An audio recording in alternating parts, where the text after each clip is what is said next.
Hey guys, this is Matt Core from Ctrl+Paint.com, and today we're going to talk about traditional crosshatching. So first off, what is crosshatching? Well, all it is a very efficient and quick way to lay down tone. So if you don't have access to paint and you wanted to add some shadow information to something, you could apply some simple crosshatching. And as you lay down individual strokes of your pencil next to one another, eventually they begin to build up tone or value. And the cross comes into play when you have an alternate direction to lay down a bit of a grid. And the more you do this, the darker the tone gets, alternating the direction as you go. So if that is crosshatching, let's talk about how to use it effectively. So here I've got the contour drawing of a pear and a light direction, but there's no shadow information yet, and so I'm going to lay some down with some crosshatching. Now, if at its most simple, I could simply lay down vertical and horizontal lines and build up some shadows. What this does is it flattens the object.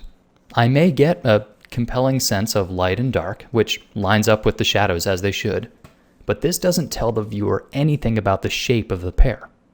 So if I'm going to lay down these marks, I might as well lay them down in the most efficient way possible and give the most information to the viewer. And that's where the beauty of crosshatching can really come into play. So instead, I'd like to imagine the structure of this pear as sort of like a grid. So here you can see I've got contour and cross contour lines that describe the surface of this pear. And when I look at the object, this is what I'm picturing. So the job now is to use cross-hatching pencil lines to impart this to the viewer. So I'll begin to lay in my cross-hatch strokes, but I'll draw them along the lines of that invisible grid.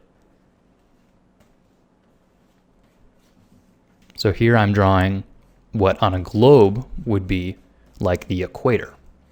They would be lines of latitude.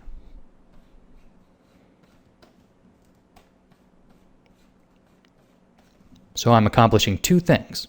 I'm simultaneously showing shadow information as well as indicating the form of this pear. And then I could do the cross contour in the same way, still recognizing the shape of this pear, but also making a bit of a grid. So unlike the grid that was simple horizontals and verticals, this grid actually indicates the shape.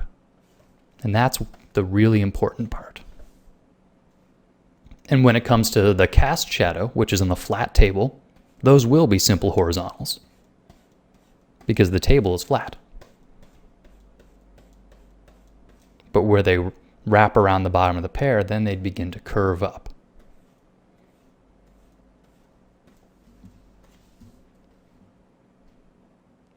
As you can see, cross-hatching is a very simple technique that will quickly show value and form.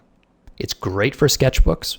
It's really nice for if you're drawing out in the field and you want to give a quick indication of something. But you notice that it's not a particularly finished technique.